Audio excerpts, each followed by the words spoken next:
Assalamu alaikum, I'm Aisha and you're watching Samaa News. Here are today's headlines. US President Donald Trump calls on multiple countries, including China, France, Japan, South Korea, and the UK, to send naval forces to help secure the Strait of Hormuz, a key global energy route disrupted by the ongoing conflict with Iran. Trump claimed US actions had destroyed Iran's military capability, but Tehran rejected the assertion, saying the strait is only closed to enemy vessels. 2 Indian tankers and a Turkish ship were allowed passage, while others await clearance. The disruption threatens global energy supplies and food security, as liquefied natural gas shipped through the strait is used in nitrogen-based fertilizers. Trump warned further strikes could target Iran's Karg Island oil hub if necessary. The U.S. Department of Defense has identified 6 airmen who died when their KC-135 refueling tanker crashed over Iraq, while supporting operations targeting Iran. Officials say the crash was not caused by hostile fire. The fallen include MacDill AFB, Florida, Major John A. Klinner, Captain Ariana G. Savino, Technical Sergeant Ashley B. Pruitt-Rickenbacker, ANGB, Ohio Captain Seth R. Koval, Captain Curtis J. Angst, Technical Sergeant Tyler H. Simmons. The military is investigating the cause and reviewing safety procedures, while expressing condolences to the families and communities of the deceased.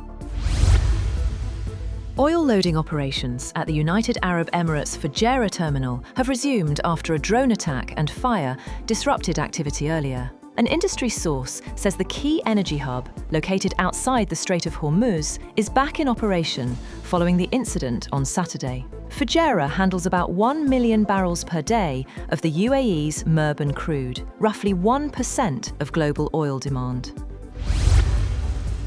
Ukrainian President Volodymyr Zelensky says Kyiv is seeking financial support and technology in return for helping Middle Eastern countries counter Iranian drone threats. Ukraine has dispatched specialist teams to 4 countries in the region to assess defences and demonstrate how anti-drone systems should operate.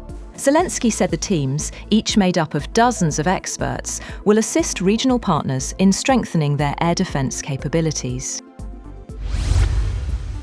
Iran holds a funeral for Ali Shamkhani, former Secretary of the Defense Council and former military advisor to the late Supreme Leader, killed in Israeli-US strikes on February 28.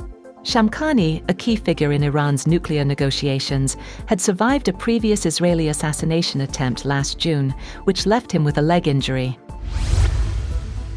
Formula One has called off the Bahrain and Saudi Arabian Grands Prix in April due to ongoing Middle East tensions. The races will not be replaced, reducing the season from 24 to 22 rounds. Bahrain's Sakhir circuit and Saudi Arabia's Jeddah track were scheduled for April 12th and 19th. Safety concerns, regional attacks, and disruptions to freight and logistics influenced the decision. The FIA and Formula One emphasized the safety of teams and staff as the top priority.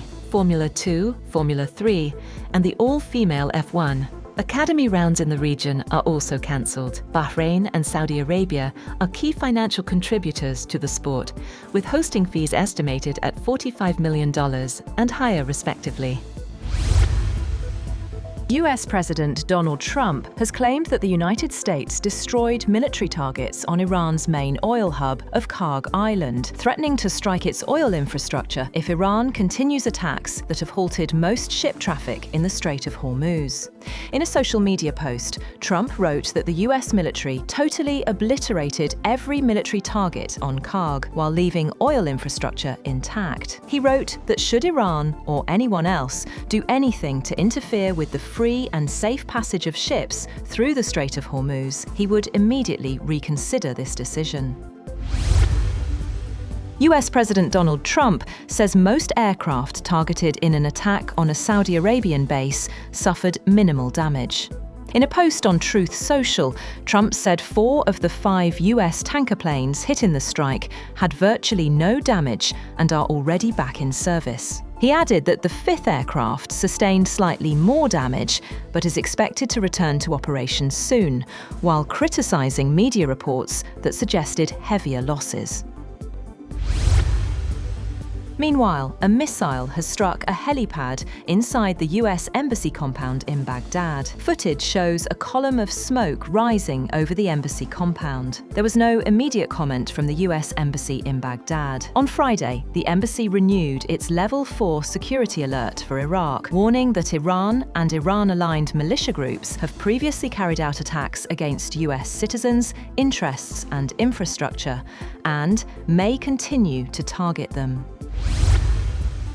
Japan will begin releasing oil from its strategic reserves on Monday to ease supply pressures caused by the ongoing conflict involving Iran. The move comes as gasoline prices rise and shipments from the Strait of Hormuz face disruptions. Tokyo plans to release a record 80 million barrels of oil, roughly 45 days of supply for the resource-poor nation. That's all for now. For more updates, visit www.samaa.tv. Thank you for watching Samaa News.